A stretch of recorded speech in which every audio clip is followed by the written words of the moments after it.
This first segment of message is on the teachings of Jesus. I've been to school a lot. I remember once I was at a family get-together. I think it was like a Thanksgiving meal, and I was about ready to finish up my PhD because I went to college, did a master's degree, did a second master's degree, and then going to school for my doctorate. And one of my family members said, "What are you going to do when you get done with all this schooling?" I said, "I'm going to retire. I'm done." When I was in school, I had some awesome professors. Professors that were so talented and so gifted that I couldn't wait to get to class. And then I had some pretty bad professors that I couldn't wait until class ended so I could leave and get back to the dormitory. Let me tell you, when it comes to teaching, Jesus was a master teacher. You always understood. He always connected.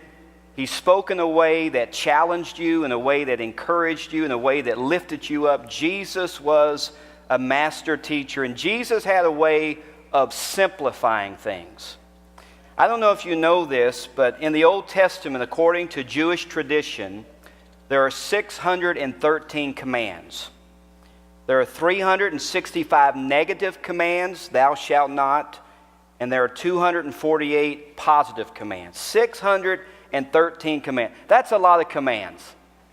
So if you're like, "Hey, I want to obey all the commands of God," well, it's just hard to remember the 10 commandments, let alone 613. I dare say, even among us here today, fine Christian people, that few of you could stand up today by memory and recite the 10 commandments from number 1 to number 10. It's kind of hard at times. We know thou shalt not steal and thou shalt not murder, but some of them were like, okay, what was that 9th one? What was that 10th one? But 613 commands. And then Jesus came along and he said, let me simplify, let me summarize, let me just make it in a way that you can understand and grasp. It's all about love. Love God supremely and love your neighbor as yourself. You ever heard the acronym KISS? Keep it simple, stupid. I like it better, keep it simple, saints. Keep it simple, saints. And let me read you this passage. Matthew 22, verses 34 through 40, thinking about love. Love is the supreme command. It says, beginning in verse 34 of chapter 22, "But when the Pharisees heard that he had silenced the Sadducees, they gathered together, and one of them, a lawyer, asked him a question to test him. 'Teacher, which is the great or the greatest commandment in the law?' And he said to him, 'You shall love the Lord your God with all your heart and with all your soul and with all your mind. This is the great and first commandment. And a second is like it. You shall love your neighbor as yourself. On these 2 commandments depend all the law and the prophets.'"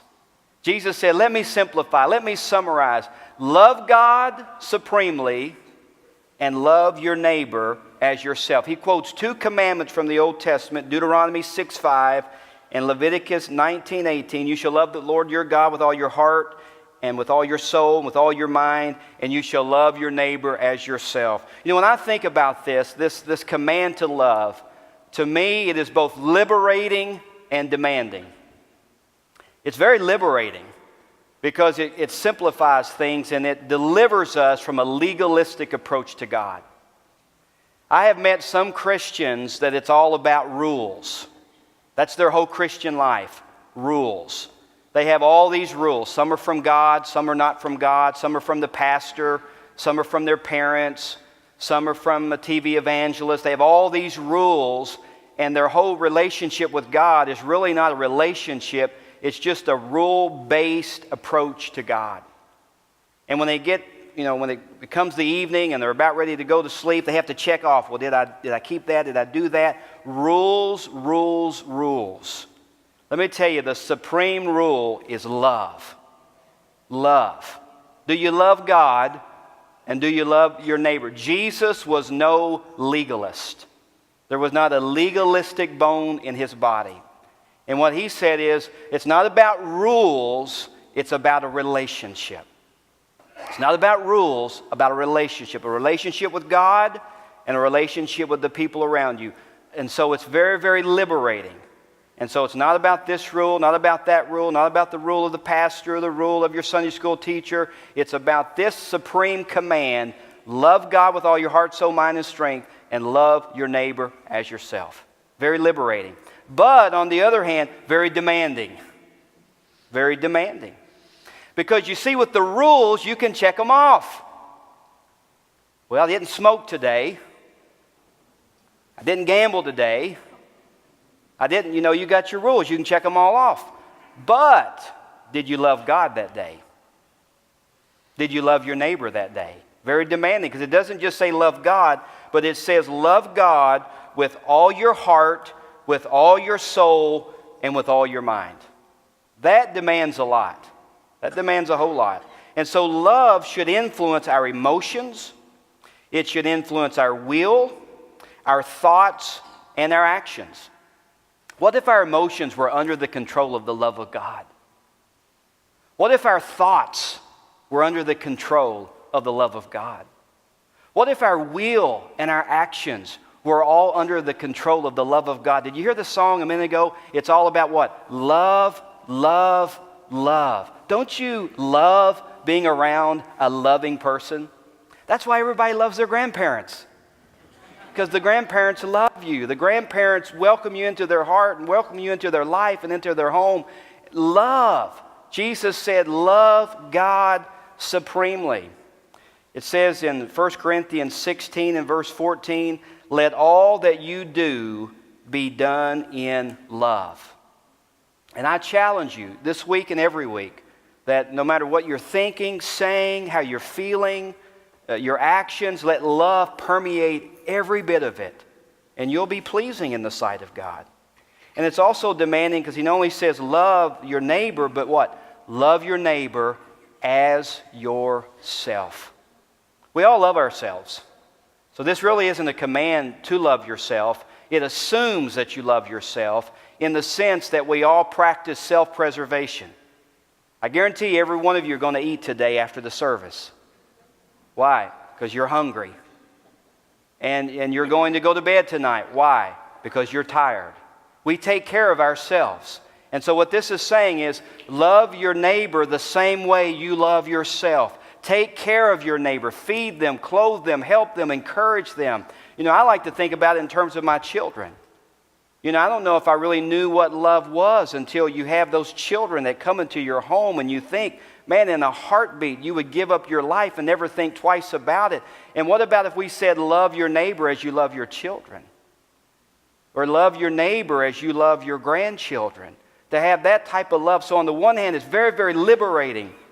Don't think about all these rules and regulations. Just think about love, love, love. But also remember, it's a demanding love. Love God supremely. Love your neighbor as yourself. And I think this will be a lifelong pursuit. If you ask me right now, am I obeying this to the full? I would say no. But I'm growing in it. And each day I'm trying to love God more and trying to love my neighbor more as myself. And when I fall short, I say, Lord, forgive me. But keep filling my heart with the pure love of Jesus Christ. I encourage you, love God with all your heart, soul, and mind, and love your neighbor as yourself. I love fish. I think I could eat about any type of fish, and I believe I could eat fish every day. That's how much I love fish, and I've already found out some of the good places around here to get fish, and if there are places I've missed, come tell me where I can get a good fish sandwich or a good fried fish. Of course, I know Cracker Barrel across the street on Fridays is fried cod. I love going over there for their cod. There's a place called B&B Carryout. You ever heard of that up in Waynesville? You can get fried catfish. Houston Inn, you can get orange roughy. Old Bag of Nails, you can get whitefish. So I'm kind of finding my way around to find good places to get some great fish. But I love fish. I believe Jesus loved fish. And so I have a little bit of biblical support for my love of fish. But there's a wonderful miracle in the Gospel of Matthew. Actually, it's a miracle that occurs in all four Gospels. It's the only miracle that Jesus performed that occurs in all four Gospels. And it's the feeding of the 5,000. I want to read this to you. Matthew chapter 14, verses 13 through 21. Marvelous miracle. And by the way, as you're turning there, you remember at the end, I won't read the verse, but at the end of John 21, it says if he were to record all the miracles or all the things that Jesus did, that the world would not contain the books. And so he performed so many miracles, but I just want to point out one, and that's the feeding of the 5,000. It says, beginning in verse 13 of chapter 14 in Matthew's Gospel, "Now when Jesus heard this, he withdrew from there in a boat to a desolate place by himself. But when the crowds heard it, they followed him on foot from the towns. When he went ashore, he saw a great crowd, and he had compassion on them and healed their sick. Now when it was evening, the disciples came to him and said, 'This is a desolate place, and the day is now over. Send the crowds away to go into the villages and buy food for themselves.'" What they were saying is, let them take care of themselves, Jesus. But Jesus said, "They need not go away. You give them something to eat." Notice he puts it back on them. You give them something to eat. They said to him, "We have only 5 loaves here and 2 fish." And he said, "Bring them here to me." That's a very important statement. Bring them here to me. Then he ordered the crowds to sit down on the grass, and taking the 5 loaves and the 2 fish, he looked up to heaven and said a blessing. Then he broke the loaves and gave them to the disciples, and the disciples gave them to the crowds, and they all ate and were satisfied. And they took up 12 baskets full of the broken pieces left over, and those who ate were about 5,000 men, besides women and children.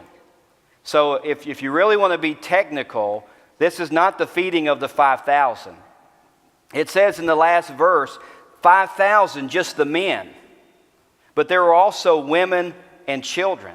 So this could have been the feeding of the 10,000, the feeding of the 15,000, the feeding of maybe even the 20,000 that Jesus performed this miracle with 2 pieces of fish and 5 loaves of bread. I don't know about you, but 2 pieces, that's enough for me, okay? Let alone 10, 15, 20,000 people. So Jesus is able to perform mighty miracles.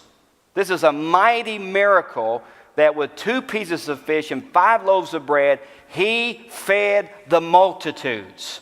Not only that, read it carefully, and there were 12 baskets left over.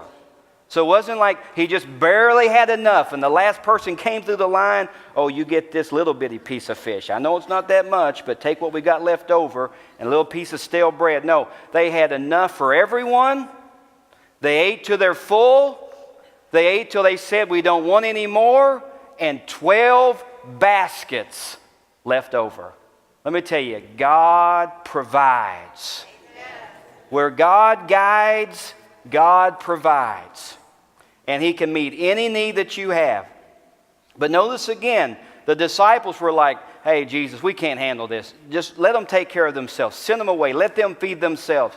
Jesus put it back on the disciples and said, "No, you feed them." And actually, they did the right thing. They put it back on Jesus. We can't do it. And Jesus says, "Bring them here to me." You know, at times in our life, Jesus challenges us and we feel overwhelmed. "Oh, I can't do this. I can't perform this ministry. I can't handle this situation." And the purpose is that you'll turn around and put it back on Jesus. Jesus wants us to feel our helplessness. That's a good thing. We don't like to feel helpless. We don't like to feel inadequate. But Jesus will orchestrate circumstances in your life where you feel helpless on your own, and that's not a bad feeling. That should be a good feeling, because that motivates you to come back to Jesus and say, "I can't do this. I can't handle this. Jesus, you must take care of this." And that's when he says, with a smile on his face, "Bring them here to me. I'll take care of it. I'll empower you. I'll meet the need." Jesus can meet all our needs. You remember what it says over in